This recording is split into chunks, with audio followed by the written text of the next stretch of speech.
हाय students, आजच्या लेक्चरमध्ये आपण थोडे असे काही शब्द बघणार आहे ज्यामुळे काही मुलांचे थोडे कन्फ्युजन झाले आहेत आणि थोडे मिस्टेकही झाले. तर नेमकं काय कन्फ्युजन झालंय आणि काय मिस्टेक झालंय हे मी तुम्हाला आजच्या या व्हिडिओमध्ये दाखवणार आहे. आजच्या लेक्चरमध्ये आपण ते बघणार आहे. बघूया. जसं आता इथे पहिला वर्ड आहे संपत. आता पहिल्यांदा तुम्ही बाराखडी बघून घ्या. ह्याच्यामध्ये काय आहे हे तुम्हाला व्यवस्थितपणे आलं पाहिजे. आता जसं आता इथे पहिला वर्ड दिसतोय संपत, ह्याच्यामध्ये स वरती एक टिंब आहे. जेव्हा एखादा टिंब असतो तेव्हा आपण इथे 11व्या नंबर मध्ये बघा एम किंवा एन चा वापर करतो. पण लक्षात ठेवा एम कधी वापरणार आपण जेव्हा सम म हा उच्चार होत असेल आणि एन कधी वापरणार जेव्हा न चा उच्चार होत असेल. सन, जसं संधी, संपत, जिथं म आणि न असे दोन वेगवेगळ्या वर्डचा उच्चार होतो. तर काही मुलांचा काय मिस्टेक झालाय त्या मिस्टेक वरती तुम्ही फोकस करा. ह्याच्यामुळेच काय होतं तुमच्या स्पेलिंग मिस्टेक होतात. मिस्टेक बघा काय झालीये.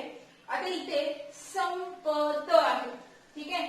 तर काही मुलांनी आता हे जे वरती मी लिहिलंय सम, स वरती टिंब असल्यामुळे स तर मूळ अक्षर स असल्यामुळे तिथे एस आलाय.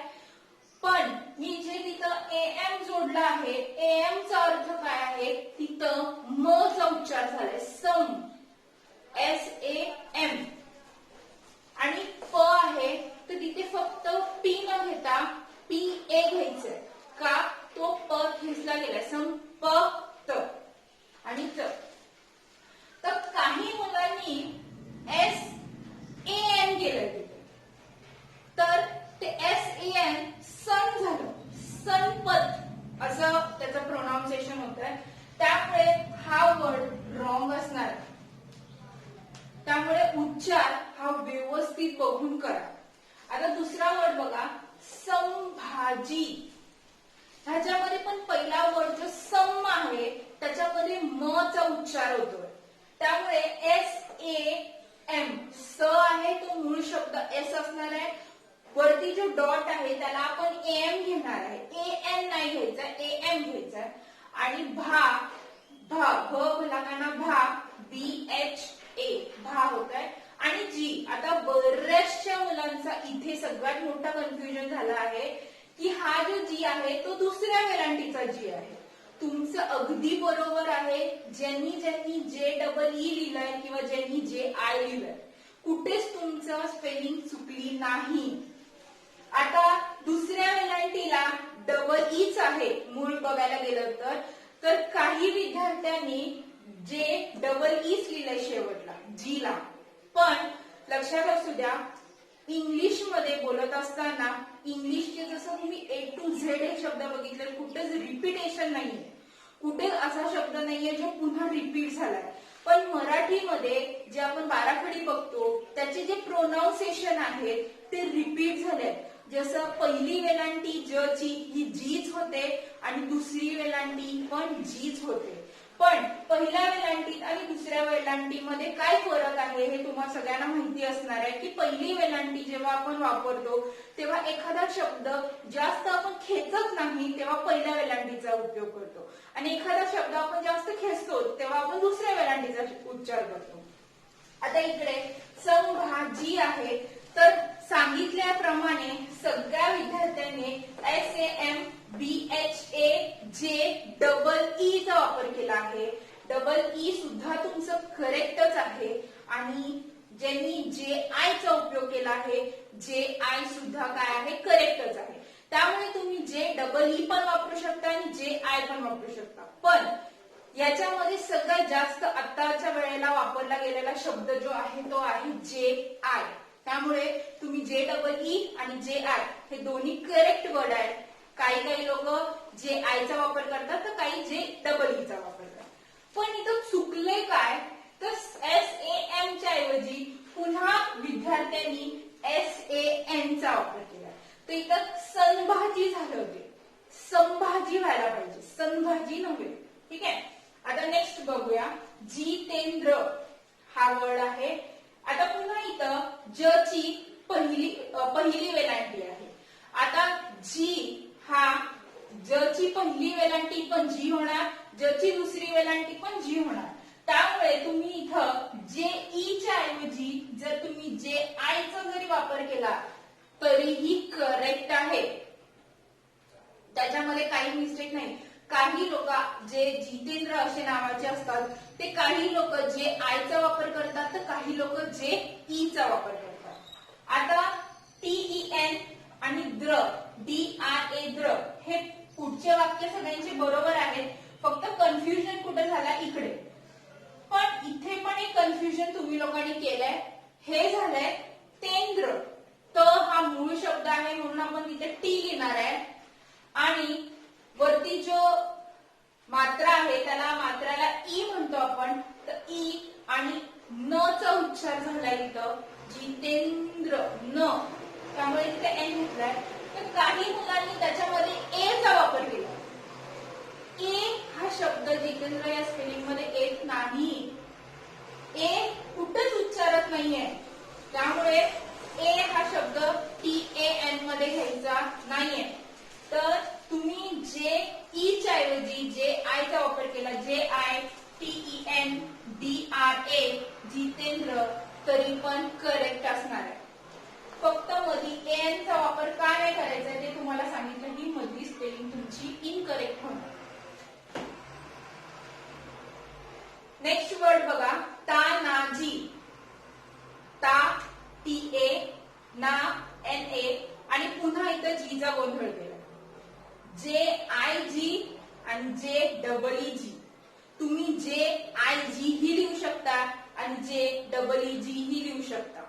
पण आत्ताच्या वेळेला JI ला जास्त महत्व आहे कारण की जी हा पूर्ण खेचला गेला नाहीये. तानाजी असं पण नाही म्हणत, तानाजी. जी तिथे स्टॉप झालाय. त्यामुळे आपण JI चा यूज करणार. ठीक आहे. नेक्स्ट अलका. हे दोन्ही स्पेलिंग करेक्ट येतात. नेक्स्ट आहे अलका. अ चा अ, ल चा ल आणि KA का. ALKA हेही करेक्ट स्पेलिंग आहे आणि ALAKA हेही करेक्ट स्पेलिंग आहे. स्पेलिंग तुमची कुठे चुकली नाहीये. त्यामुळे हे दोन्ही पण स्पेलिंग मी करेक्ट म्हणतो. आता इकडे बघूया, माधुरी. ह्या स्पेलिंग मध्ये लक्ष द्या. MA मा, जे MA घेतलं आपण. धू, ध ची दुसरी वेलांटी आली आहे. त्यामुळे आपल्या दुसऱ्या वेलांटीला आपण डबल ओ चा वापर करतो. तर DHOO. पुन्हा री ची दुसरी वेलांटी आली आहे म्हणून डबल ई चा वापर करतो. आता माधुरी खरं तर अशी स्पेलिंग तयार व्हायला पाहिजे होती. MA मा, ध ची दुसरी वेलांटी, री ची दुसरी वेलांटी. पण ही स्पेलिंग करेक्ट नाही आहे. कारण की माधुरी ध ला पण दुसरी वेलांटी आणि पहिली वेलांटी मध्ये काय डिफरन्स आहे. तर दुसरी वेलांटी आणि पहिली वेलांटी म्हणजे धचा जो पहिला हे आहे याच्यामध्ये आपण शब्द जास्त खेचत नाही आणि जे दुसरं आहे त्याला आपण जास्त खेचतो जेव्हा आपण त्याला हे लावतो. तर इकडे मी काय म्हणणार, मा धू ध ला मी पहिला उकार घेणार आहे आणि री त्याची दुसरी वेलांटी आहे पण त्याला आपण पहिल्या वेलांटीचा आय घेणार आहे.